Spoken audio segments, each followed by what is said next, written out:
Thank you very much for inviting me. I was going to duck out because my grandson has a birthday tomorrow, and an important birthday, and I was going to get a present, but it's been so interesting. I mean, I just couldn't take myself away. The zoo talk I found absolutely fascinating. It has some analogies with, some similarities with the subject matter that I'm going to talk to you about. I want to take you back to the 20th century where there were more than 500,000 Australian children who lived in out-of-home care. That's a huge number of children when you think about it, what, 5 grand finals packed to the roofs. But lest you think we're talking only about history, we've got 50,000, a record, thereabouts, 50,000 children who can't live with their parents as we sit here today. And disgracefully, over a third of those are Aboriginal and Torres Strait Islanders. So in a sense, what I think that represents is a failure to learn the lessons from history. The Royal Commission puts a very interesting proposition in their consultation paper on records and record keeping. There are 2 givens in the institution's duty of care. One is records are seen as core business, not as something that the caseworker does at the end of a Friday when there's been a hell of a week and trying to capture that week. That's part of the duty of the caseworker in the course of their business. That is their business, making the records. And then secondly, that the records are made in the best interests of the child. That's quite a revolutionary concept, I think. And I'll show you why I think that's the case.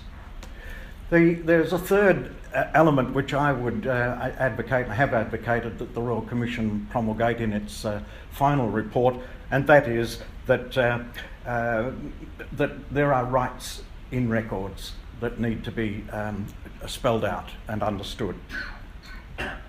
So on the basis at least of those 2 core principles, when a child's time is up in care, they want to reconnect with their families or to understand the reasons why they were separated from them, and many of us didn't know the reasons why we were in care, they ought to be able to say, "Thank you for being my guardian.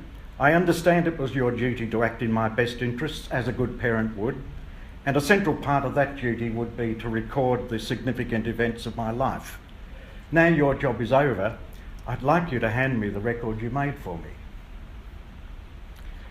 The records care leavers would expect to find in the archives would answer the many questions in their minds.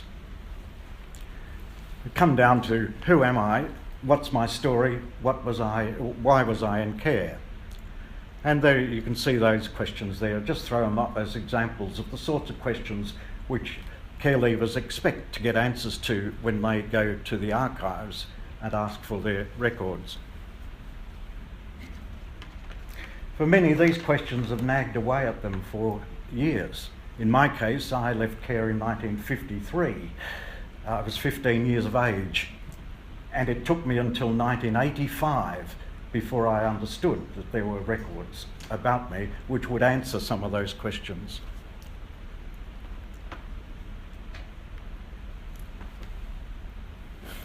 I realise that I'm actually constructing a scenario in postulating that there are going to be answers to questions to be found in the records.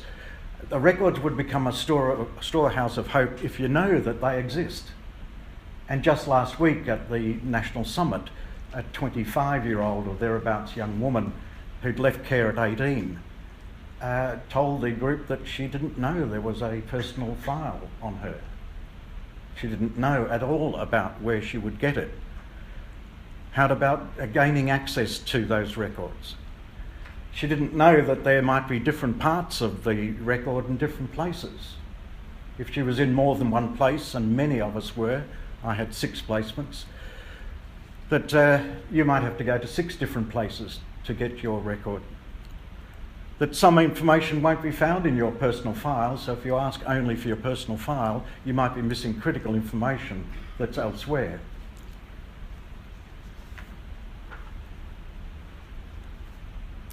Now, I'm sure you wouldn't be surprised to learn that the welfare sector has not been really great hotshots at keeping records, and many of the records have been lost or destroyed.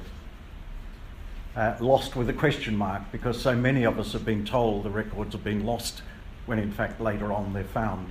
The Royal Commission's been really helpful in helping us find those lost files, as have solicitors who have been using the legal process to find lost files. But many of them have been lost, genuinely lost. Some have been destroyed even, sometimes quite consciously. The child has left care, we were told by the Royal Commission hearing on youth training centres, so we don't need to keep these records of those boys who've left the youth training centre. Tear them up, literally. They're gone.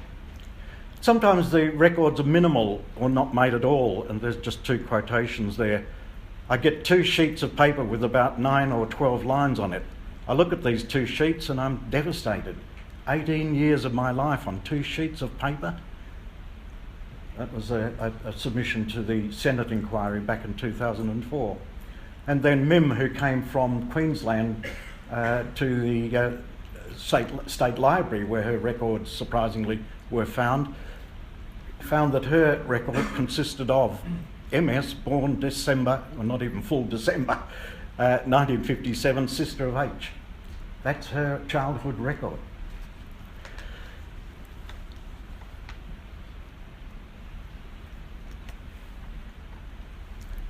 And then even if the records can be found and they're fulsome, and these days they can run to thousands of pages, there are many critical incidents which are not recorded.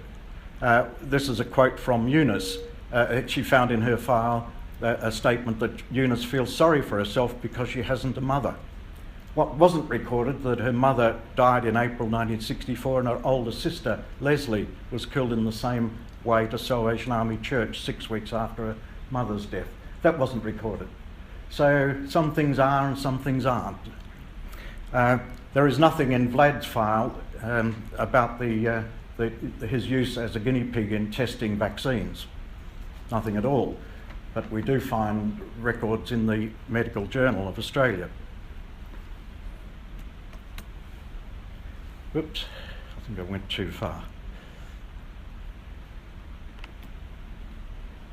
There are many redactions. This is a peculiarity of the welfare sector, it seems to me, because when I went to the police and to the military to find my father's records, I got them all. There was not one word redacted, but many of us find our welfare records redacted. This is the only letter my mother ever wrote to me, wrote to the welfare authorities when she was trying to get us back. And you'll see there's a whole paragraph with section 33.1 written in the margin. Nobody explains what 33.1 means, but I now know it's about a third party that wasn't there. The third party happened to be my brother. And it happened to be a story where my mother was complaining that he'd been sent to a farm. He wasn't being paid at all. And she was complaining about that. Well, I knew about that. We'd talked about it. I'd written a book and I included that story in the book. But I couldn't have my mother's full letter, could I? Because it was about a third party. And we're trying to produce this proposition that personal information is information about your family. It's so critical. And so I want information about my brothers and my parents and my sisters. And I don't see them as third parties, I see them as my family. The reductions, that's a Clan poster that we're using at the moment. And this is Jenny's file. And she writes, I want to know all my life, my whole life. Stop giving me bits and pieces. I want to know who I am.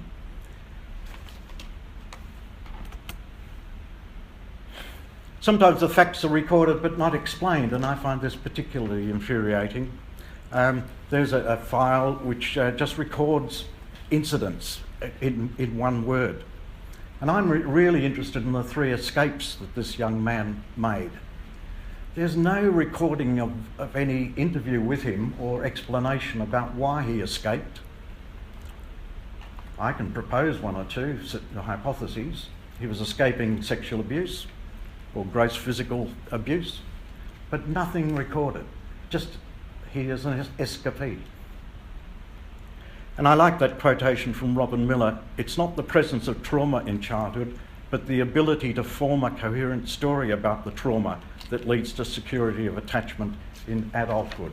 So we want the explanation. We don't want things explained away, but we want an explanation about why things are recorded in the way they were and what caused those things to happen. Inaccurate, incomplete or misleading information. I was born in 1928, according to my file on one stage.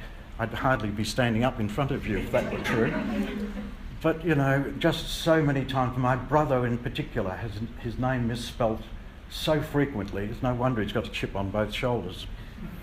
Peter's file says he ran off with a suitcase of clothes. He had allegedly stolen some of Mr. Vaughan's blankets as well as a couple of books. I like that, a couple of books. There's a kid who knows what life's about. He's pinching books while he escapes. But Peter says he ran away from Mr. Vaughan because he would beat him daily with a horsewhip, pitchfork or leather strap. And in any case, his name's not Peter, it's Vladimir, or Vlad, who's the clan president. Couldn't even get that right. And possibly some welfare person had said, well, Vladimir's got a foreign name, we'll give you a proper name. Overwhelmingly negative comments in the records. Children are problems to be demeaned in the files, which they knew nothing about at the time. So people were writing these comments about them without telling them that they were writing them, without asking them whether they thought it was all right. So there's Peter, Vlad, is one of those foreigners who can't think straight with a lack of brains. Leonie is mentally slow but not retarded. Leonie is our CEO of the national peak body, but she's mentally slow. You ask Malcolm Turnbull. Jacqueline's a trendy feminist. She's 15 when this was written. She's now an associate professor of history. John's not very bright, and there would be no point in sending him back to school next year. Almost all of the children's files I've ever seen are negative in that kind of way. I hardly ever have seen a positive milestone reported, some achievement of the child, some characteristic of the child. Although I do recall that in my file it said, Frank takes good care of his teeth. And I've always puzzled about that because we didn't have any toothbrushes. So, I mean, that's all negative, and surely we're getting better, aren't we? Well, maybe not. There's very little thought given to the ultimate family reunification, and I think nowadays I wouldn't let a child go into care unless there was a reunification plan from day one. That should be the goal. The family's in difficulties. We need to take the child away for a time, but ultimately we've got to put the child back with the family. So let's have a plan about that, and let's have a record of that plan and commentary on it. And the other thing was, it's never envisaged that the subject of the reports might one day actually read them. So these are not reports that were written for us to read. Obviously, you saw from those examples I gave. So we are now introducing this concept and pushing very heavily the concept of rights. The UN, after all, it's nearly 30 years since the Convention on the Rights of the Child declared the right of the child to an identity, to maintain contact with parents, to have a say in decisions that affect them. And it's 5-6 years ago that the national standards in the welfare sector declared that children and young people in care are supported to have their life history recorded as they grow up, to help them recall the people and events that have shaped their lives. So that's what we say we want to do, and that's the national standard. But we want to push it a little further and say there are rights in records as well as rights to records. And the right that Clan has declared in its own Charter of Rights is the right of the child to contribute to the making of the report. There should be no secret reports. There should be no surprises when as an 18-year-old, you ask for your record. And the right of the child to share ownership of that record. We'd actually go a little bit further now and say the child owns the record. Why does a government department want a record on me as a child? I'm nearly 80. Why does that record need to be there? It's mine, isn't it? Well, you might think of other reasons, but we're very heartened by David Denborough's comment from the Dulwich Centre in Adelaide. Everyone has the right to define their experiences and problems in their own words and terms. And so, with the Charter, we're also saying that there ought to be a counter-narrative. We ought to hear the silenced voices, and children in out-of-home care today should be encouraged to, enabled to, in any way that's possible, given their age and level of sophistication, that they're able to actually contribute and be co-authors of their own report or their own record. And care leavers who have passed through the system and now looking at historic records should exercise the right to reply within the historical record and beyond. Now, we all know that FOI Act does give that right. If you find the record is inaccurate or faulty in some way, you do have the right to challenge that and to have something inserted in your record. But most of our people say, well, what's the point? Why do that? We would rather go outside that formal record-keeping system and create a counter-narrative of our own. There are some 100 such memoirs and other sorts of books which tell the stories of care leavers of the past, held in the National Library. There are 200 plus in the Oral History Project, which is available. And then we've got hundreds and hundreds and hundreds of testimonies given by survivors of child welfare in Senate inquiries, human rights inquiry, and now in the Royal Commission, where something like 46% of all of the 7,000 plus individual submissions and hearings are care leavers. So there's a huge body of testimony and if you like, our side of the story, which amounts to a narrative of Australian history which is developing. The question is, how can we make those accessible? Will they be able to be read and reconstructed in times to come? So just a few words in the little time I've got left about the National Summit that was held here in Melbourne a couple of weeks ago.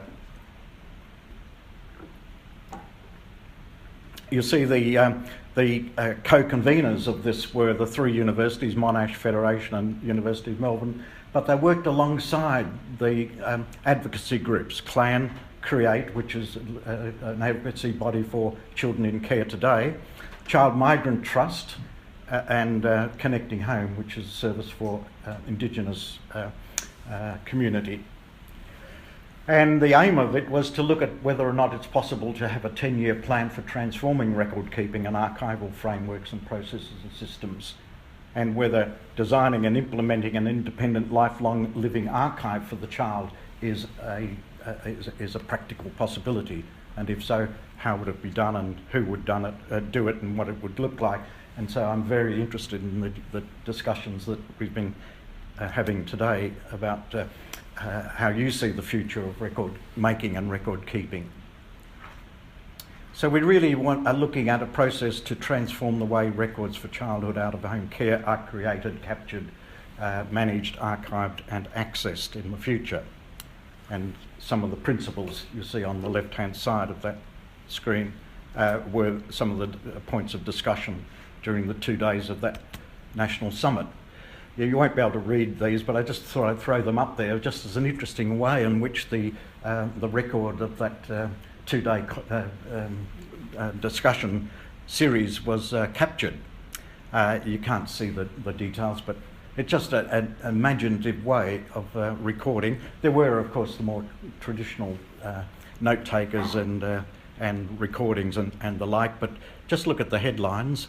Got my file, but that's not me, which is a quote which I think encapsulates a lot of the problems. That, in other words, I've got the file that DHS gave me, but I don't recognise my story in there. Having input in a story that's going to be written about me. What good record keeping ought to be. Absolutely no shortage of ideas.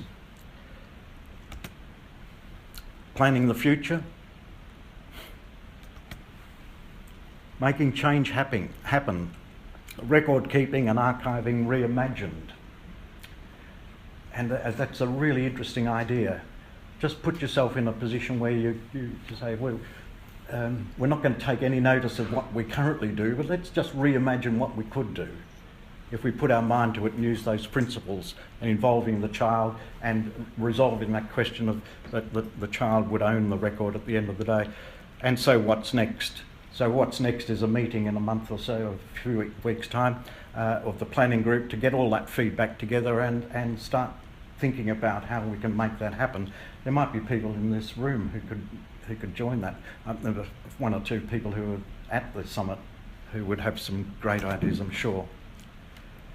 Ultimately, and this is my final point, it's my right to know the truth, the good and the bad. My father was a bit of a villain. I needed to know that. My mother had a very, very hard time as a child. Two of her sisters were in the same orphanage as me. One of them died.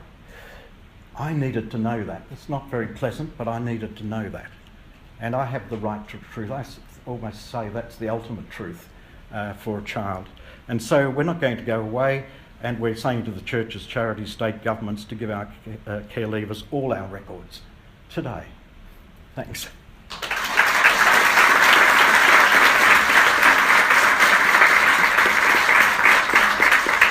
Would you like to take some questions? Yeah, sure. So Frank would be happy to take a few questions.